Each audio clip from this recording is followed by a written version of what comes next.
First down, Rivers. Now they set up the screen. That's complete. And he'll get him inside the 15 down to the 14-yard line. They picked up 5 yards last time. Now they double it and get 10 here. So not quite a first down just yet as they come up on second and less than a yard. Here's Hines.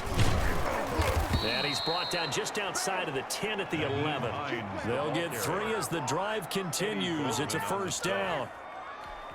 It's a gain of 3. Now a first and 10 at the 11.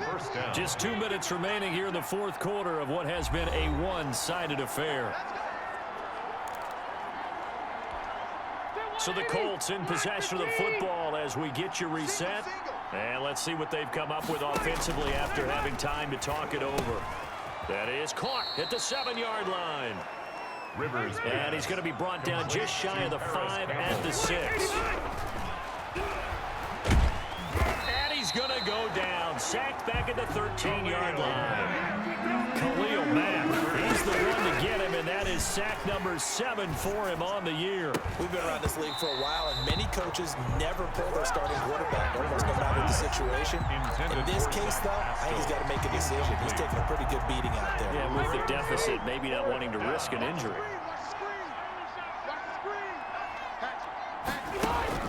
Now Rivers on 4th down.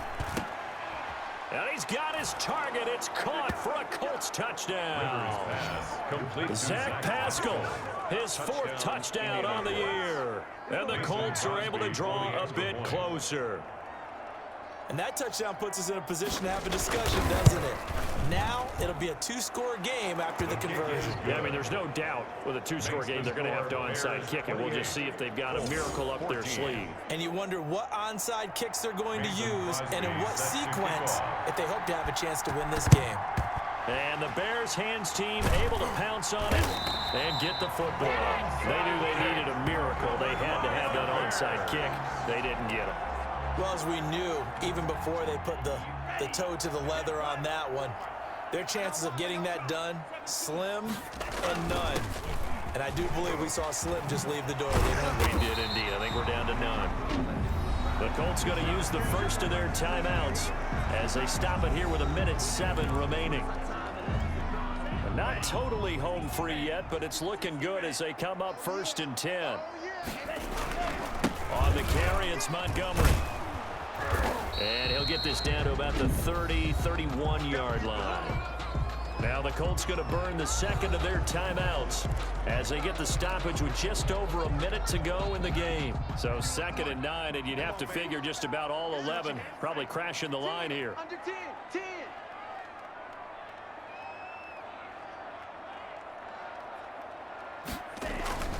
They'll try and run some clock here as they keep it on the ground. And they'll get this one to about the 20-yard line. Now the Colts will use their 3rd and final timeout as they get it with under a minute to go now in the football game. 1st and 10, and they've got 3 tight ends out there. A jumbo package look. Mike 51, Mike 51. They're not ready for this, man. They're not ready for this. They still playing soccer. Y'all playing the wrong football.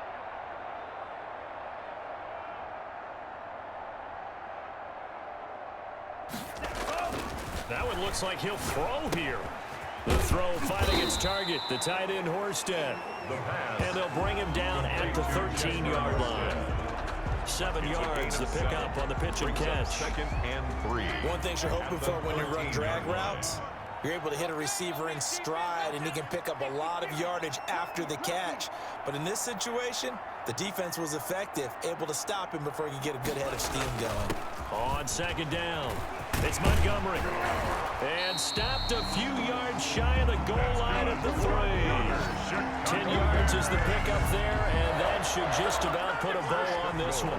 They probably don't need to run a play here, but you wonder if they're going to be able to resist on 1st and goal.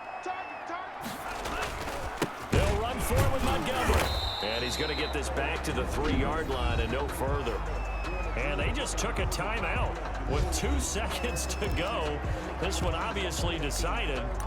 Not sure they needed to take it, but we'll take it with them. Oh, now look at this. They're lining up to add 3 more, little insult to injury here late in the game. This to make it a 3-score game late. And the kick is good. So you wonder how this one might be remembered the next time these two teams meet. But until then, this game's over. Well, a little drama there at the end, but really this thing was already decided. The late points get scored, and then it ends on the kickoff.